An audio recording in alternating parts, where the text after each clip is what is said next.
justifier, et toujours comparaître plutôt devant la justice. Tout dans la par rapport au dialogue, par rapport à la Constitution, le président de la République a cédé pour le dialogue.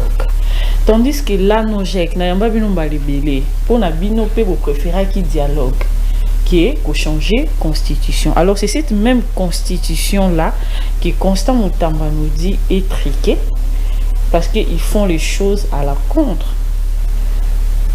Maintenant, vous préférez quoi aujourd'hui? Les dialogues ou le changement de la constitution? Merci beaucoup, madame. Comme vous l'avez dit, nous venons tous de suivre les images. Son Excellence, Maître Constant Mutamba. C'est avec larmes aux yeux que je suivis minutieusement ce qui s'est passé et je vous informe que j'étais sur place. C'est pour vous dire que notre justice, le président de la République a toujours dit, plus d'une fois, que la justice congolaise est malade. Ces jours-là, je vous informe que nous avions assisté, nous avions été, en tout cas, légitimés par rapport à ça. Nous avons vraiment rassuré réellement que la justice congolaise est malade et a besoin d'une guérison. Lorsque vous aviez vu Maître Constant Mutamba boycotter même l'audience, sortir et faire ce point de presse, c'était pour fixer surtout l'opinion. Puisque s'il sortait sans dire un mot, je crois que les gens qui ne l'aiment pas allaient toujours monter toujours les coups ainsi que des informations en son encontre. Arrivé au niveau de la Cour de cassation, vous savez, Maître Constant Mutamba a été invité au niveau de la Cour.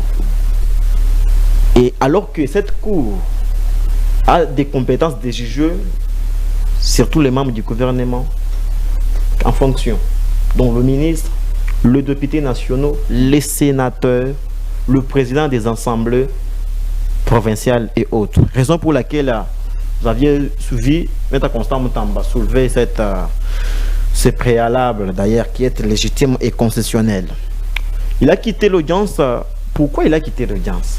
Je vais vous essayer un peu de expliciter aux Congolais pourquoi Constant Mutamba a boycotté l'audience le 27 juillet dans la Cour de cassation. Donc, comme dans la Cour de cassation, procès est bandit. Maître Constant Mutamba a commis, à s'y retrouver prévenu, puisqu'on l'a même insisté que M. Mutamba, ici, vous êtes prévenu. Nous avions tous suivi les vidéos.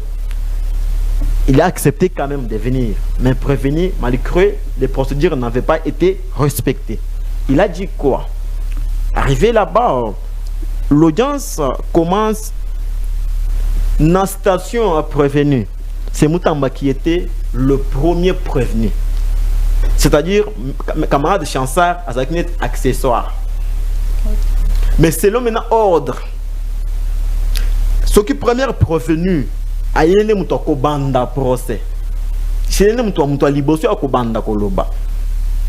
Arrivé sur place, Constant Mutamba, ses vies privées de ses droits. On l'a refusé la parole. Ça s'est fait où? Et on préfère commencer avec son accessoire. Ah bien, mais vous m'aviez accusé que vous m'avez déjà prévenu. Donnez-nous la parole. Il a insisté plusieurs fois. Mais sur le point président, donnez-nous la parole. Autant va constater que non, c'était il a même dit, si c'est un complot, exécutez-le sans moi. Puisqu'on ne peut pas refuser à la personne que vous appelez prévenu, qui est d'ailleurs le premier prévenu selon la station des fausses mentions là en question. Parce que lui avait dit qu'il allait affronter ces complots. Dans sa lettre, il avait appelé la population à être vigilante, à continuer et à rester mobilisée pour qu'ils puissent ensemble avec la population affronter ces complots. Arrivé, il s'est vu privé de la parole, alors que c'est lui qui était le premier prévenu. De deux, on a privé la parole à ses avocats de soulever les préalables.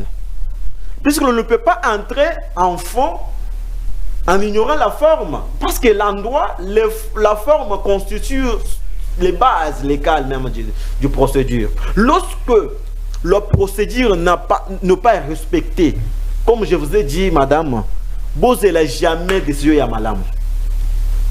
Mutamba, connaissant les droits. Pour être un peu précis, camarade Etienne, oui, madame. Moi, ma question est celle-ci. Vous ne voyez pas, vous ne trouvez pas qu'il faut changer la constitution parce que j'en viens.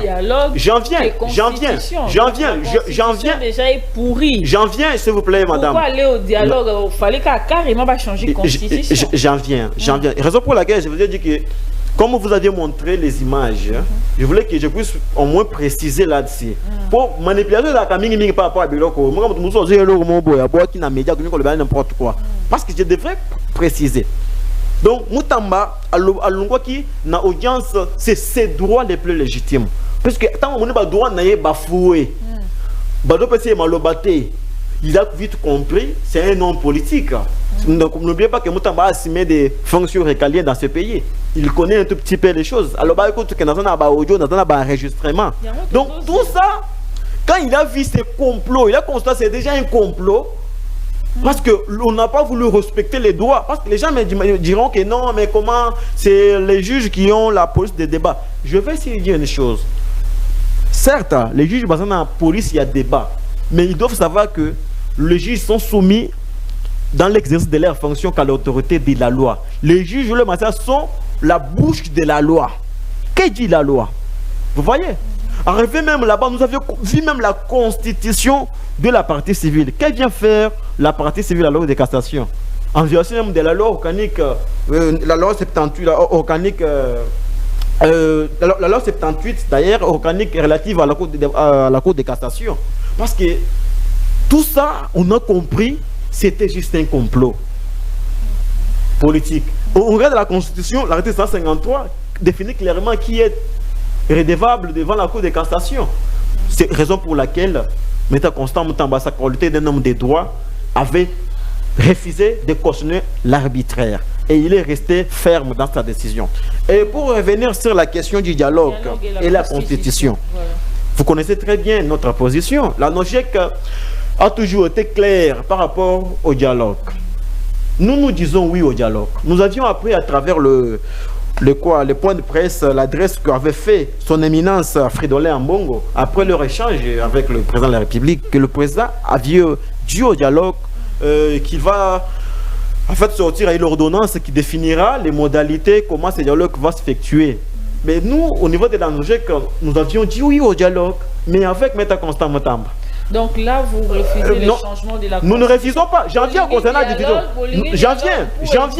J'en viens. La libération le dialogue n'a rien à voir avec la Constitution, madame. Pourquoi vous exigez la libération à Constant Moutamba? Écoutez, nous sommes une famille politique. Et nous sommes très bien organisés. Et chaque famille politique a ses préalables. Lui qui est déjà démis de ses fonctions. C'est ce que je dis. Mais il n'a pas été démis de ses fonctions au niveau du parti. Les partis fonctionnent convenablement. Nous sommes un parti politique.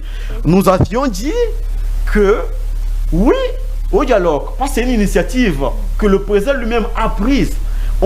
Parce que nous sommes une opposition républicaine. Nous acceptons le dialogue exigeant que notre autorité morale puisse y prendre part, puisse être libérée. Mais Constant Moutamba qui est victime d'un acharnement politique. Et concernant la Constitution, madame, c'est le temps nous chitons.